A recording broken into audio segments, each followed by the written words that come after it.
बातमी आहे पावसासंदर्भात। मुंबईसह उपनगरात रात्रभर मुसळधार पाऊस पडण्याची शक्यता आहे। पुढील 2 ते 3 तास मुसळधार पावसाचा इशारा देण्यात आलेला आहे। मुंबईसाठी हवामान विभागाकडून अलर्ट जारी करण्यात आलाय। मध्यरात्री 2 ते पहाटे 5 पर्यंतही खरतर जोरदार पाऊस झालाय। दक्षिण मुंबईत सर्वाधिक पावसाची नोंद झालेली आहे। मुंबईत मध्यरात्रीपासूनच पावसाला सुरुवात झालेली आहे। दक्षिण मुंबईत सर्वाधिक पावसाची नोंद झाली आहे, तर पुढील 2 ते 3 तास मुसळधार पावसाचा अंदाज हवामान विभागाने वर्तवलाय।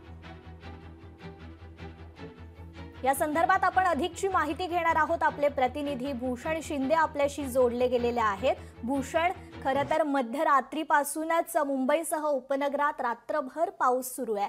2 ते 3 तास पुढील मुसळधार पावसाचा इशारा देखील हवामान विभागाकडून देण्यात आलेला आहे।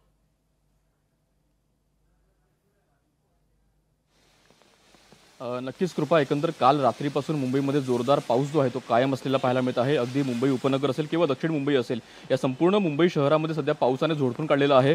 अगदी दक्षिण मुंबईमध्ये रेकॉर्ड ब्रेक पाऊस झाल्याची सुद्धा नोंद आपल्याला पाहायला मिळते। त्यामुळे कुठेतरी आज दिवसभर पाऊस कायम राहणार आहे। आज हवामान खात्याकडून ऑरेंज अलर्ट दिलेला आहे। मात्र सध्या तरी तुर्तास जर पाहिलं तर कुठेतरी मध्य रेल्वे आणि पश्चिम रेल्वे या अजून सध्या तरी सुरळीत धावताना पाहायला मिळतात आणि एकंदर कुठेतरी मुंबईकर हा सध्या आपल्या कामाच्या ठिकाणी रवाना झालेला आहे आणि एकंदर त्या ठिकाणी कुठेतरी रेल्वे जी सुरळीत धावत असल्यामुळे कुठेतरी त्यांना मनस्ताप जो आहे तो काहीसा कमी आपल्याला पाहायला मिळत आहे। मात्र अचानक आलेल्या पावसामुळे कुठेतरी धांदल उडालेली आहे आणि एकंदर आज दिवसभर पाऊस कायम राहणार आहे। दुपारच्या सुमारास जर पाहिलं तर कुठेतरी समुद्राची भरती आहे, त्यामुळे तर तेव्हा जर पावसाचा जोर कायम राहिला तर मात्र काहीशा समस्या वाढू शकतात किंवा काही ठिकाणी पाणी जे आहे ते साचण्यास सुरुवात होऊ शकते। मात्र सध्या जो पावसाचा जोर आहे तो आपल्याला स्थिर असलेला पाहायला मिळतो आणि एकंदर मुंबईमध्ये ऑरेंज अलर्ट आहे। त्यामुळे मुंबईकरांनी सुद्धा घराबाहेर पडताना काळजी घ्यावी अशा प्रकारे आवाहन सुद्धा काही ठिकाणी करताना पाहायला मिळत आहे।